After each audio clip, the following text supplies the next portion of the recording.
Alvaro. Ni aje rafiki yangu? Niko mzima bana. Manze siku hizi mambo na wasichana. Mimi sitaki kabisa.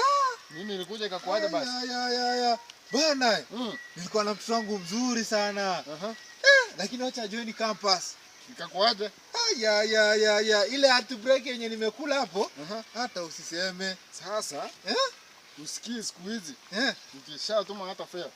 Siku hizi wanameza fare hata kuliko maji. Ya. Unajua kuna kitu hujui wewe. Hebu niambie sasa. Umaskini ndio naofanya wakipewa pesa wanaona wanapendwa. Ni sawa. Hebu niambie Alvaro.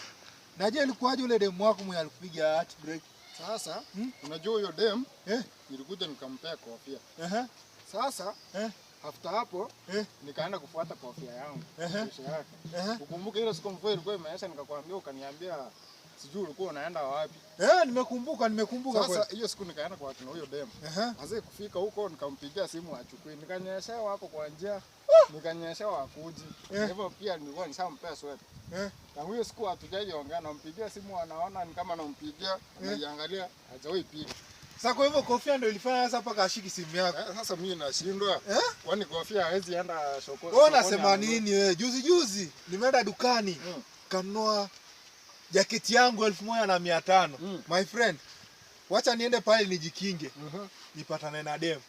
Nikamwone huruma, ukampea ili na yeye pia asikie joto. My friend, na nilikuwa namjua. Kesho kumpigia lete jaketi yangu. Simu yangu ashiki. Wasichana wamekuwa wakora siku hizi. Miata siku hizi anakuja kwa nyumba, anakula lunch, sasa maliza kukula lunch anakuambia anaenda. Hii mambo na wasichana mimi nimeacha. Mimi kuanzia saa hii.